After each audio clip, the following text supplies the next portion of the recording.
नेमलेली जी टीम आहे त्यांच्याकडे त्यांना निश्चितपणाने करता येणार आहेत।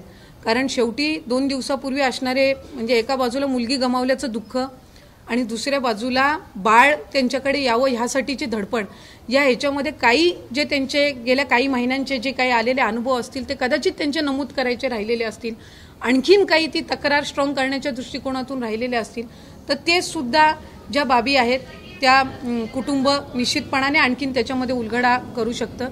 आत्ताच्या सध्याच्या घडीला आपलं प्राधान्य हे आहे की जे आरोपी 2 फरार आहेत ते त्या ठिकाणी पोलिसांनी त्यांचे जे टीम्स लावलेले आहेत त्यांनी त्यांचा शोध तातडीने घेणं, ते एकतर पहिलं जेलमध्ये गेले पाहिजेत। एक दुसरी त्याच्यामधली महत्त्वपूर्ण गोष्ट की ही केस ही स्ट्रॉंग झाली पाहिजे। मग ह्यासाठी आणखीन काही विटनेसेस या संदर्भातले असतील किंवा त्यांचे आधीचे जे काही त्यांचे इतर ज्यांना काही अशा पद्धतीचा अनुभव आलेला असेल, जे आज काही समोर आलेलं असं पाहायला मिळतंय, त्यांना आणखीन काही त्या संदर्भामध्ये काही ॲडिशन करायचे असतील, केस स्ट्रॉंग होण्याच्या दृष्टिकोनातून आणि आरोपींना कडक शिक्षा होण्याच्या दृष्टिकोनातून ज्या काही बाबी आहेत त्या सगळ्या निश्चितपणाने शासनाच्या आणि पोलीस विभागाच्या वतीने केल्या जातात। राज्य महिला आयोगाचा हलगर्जीपणा सुरुवातीपासून झाला असा एक आरोप केला जातोय। इथून अवघ्या काही किलोमीटर अंतरावर राज्य महिला आयोगाच्या अध्यक्षावर कलित चाकणकर राहतात, या रस्त्याने त्या सतत जातात, मात्र अजूनही त्यांनी या कुटुंबियांची भेट घेतली नाही। या संपूर्ण घटनेची दखल घेण्यासाठी त्यांना 5 दिवस लागले, तर त्यांच्यावर एक असंवेदनशीलपणाचा आरोप केला जातोय। यालाच एक प्रश्न आहे की हगवण्याच्या मोठ्या सुनेने आरोप केला की मला मारहाण होती, त्यावेळेस मी महिला आयोगाकडे तक्रार केली होती, तर त्याच वेळेस तक्रारीची दखल घेतली असेल तर वैष्णवीचा जीव वाचला असता। जर आपण म्हटलात त्या मोठ्या सुनेनी जर या संदर्भामध्ये आयोगाकडे तक्रार केली असेल आणि कुठल्या आयोगाच्या स्तरावरना जर त्याच्यावर दुर्लक्ष झालं असेल तर त्या संदर्भात सुद्धा योग्य ती कारवाई आहे ती निश्चितपणाने केली जाईल।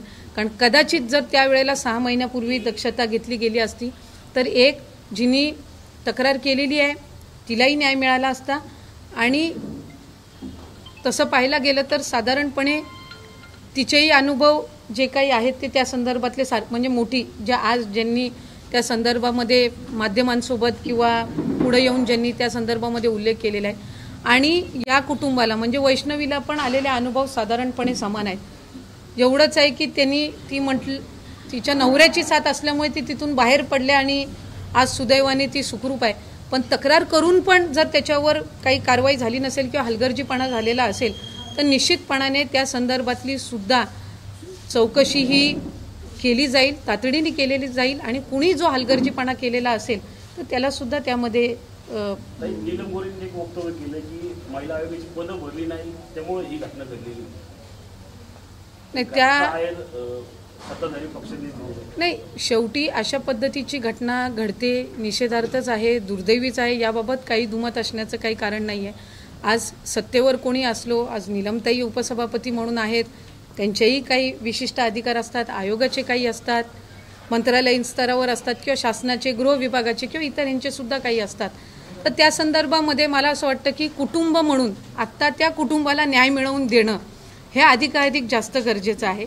आज मुख्यमंत्री राज्याचे असतील, त्यांनी या केसमध्ये म्हणजे ते मिनिट टू मिनिट अपडेट घेऊन आहेत, अजितदादासुद्धा याच्यामध्ये अपडेट घेऊन आहेत, आणि सगळे मिळून आज नीलमताई असतील काय, मी असेल काय, आणखीन कुणी असेल काय, आम्ही सगळे हे वैयक्तिक आदिती मंत्री म्हणून, नीलमताई उपसभापती म्हणून, कधी मुख्यमंत्री म्हणून किंवा अजितदादा उपमुख्यमंत्री म्हणून नाही, तर आम्ही सगळे आमची एक नैतिक जबाबदारी आहे त्या कुटुंबाला न्याय देणं, ह्या दृष्टिकोनातून पुढच्या कालावधीमध्ये आम्हाला सगळ्यांना पावलं उचलणं हे गरजेचं आहे।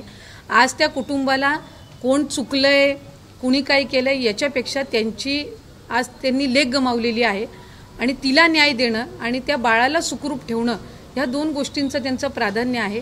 आणि आम्हाला सुद्धा त्या कुटुंबाला आणि त्या गमावलेली जी आमची भगिनी आहे तिला न्याय मिळवून देणं ही आमची जबाबदारी। केंद्रीय विभागाकडे जी माहिती उपलब्ध आहे त्यानुसार 2017 ते 2021 मध्ये जवळपास महाराष्ट्रामध्ये 938 हुंडाबळी केलेले आहेत। या कायद्यामध्ये कठोर शिक्षेची तरतूद व्हावी असं म्हणून त्या काळामध्ये काय पावलं उचलली जातील, आणि ही आकडेवारी खूप मोठी आहे।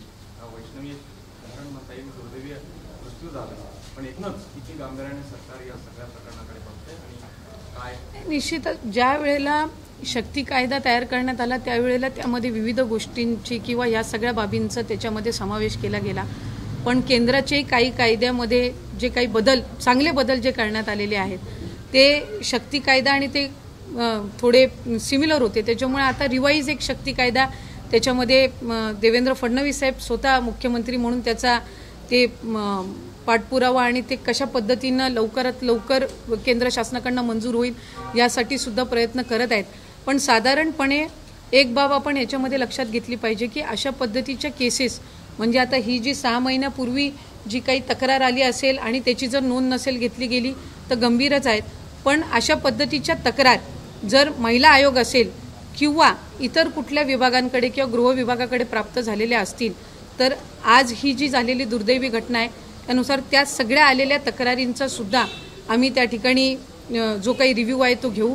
मुख्यमंत्री देवेंद्र फडणवीस साहेबांसोबत दोन्ही उपमुख्यमंत्र्यांसमोर आम्ही सादर करू आणि लवकरात लवकर अशा पद्धतीचे केसेस जे आहेत ते त्या ठिकाणी कोर्टासमोर त्याची लागून त्या आरोपींना शिक्षा होणं आणि ज्यांनी तक्रार केलेली आहे त्यांना न्याय मिळणं या दृष्टिकोनातून निश्चितपणाने पावलं उचलली जाईल. हे सगळं फार एक्सरसाइज केल्यानंतर होतं. पोलीस फार लक्ष द्यायला लागले किंवा मूळ संविधानामध्ये सगळ्या तरतुदी आहेत, सगळ्या गुन्ह्यांना शिक्षा आहेत, सगळे सेन्सिटाईज होऊन याच्याकडे न बघितल्यामुळं या गुन्ह्यांच्या बद्दलचा पोलिसांचा एकूण रोज जो आहे किंवा काम करायची जी पद्धत आहे ती अतिशय लिथार्जीपूर्ण आहे. त्या मोठ्या या केसमध्ये सुद्धा माध्यमं आल्यानंतर पोलीस जास्त आक्रमक आहे. हे सगळं घडून कुटुंब जेव्हा तक्रारीला दाखल करायला जातात तेव्हा वरिष्ठ अधिकारी सुद्धा DCP दर्जाचे अधिकारी सुद्धा 498ची केस आहे, मी त्याच्यामध्ये बोलणं फार उचित नाही किंवा मी काय बोलायचं त्याच्यामध्ये असं म्हणून याच्याकडे दुर्लक्ष करतात. तुम्हाला मूळ असं आहे की पोलिसांना याच्या बाबतीत सेन्सिटाईज करणं जास्त गरजेचं आहे.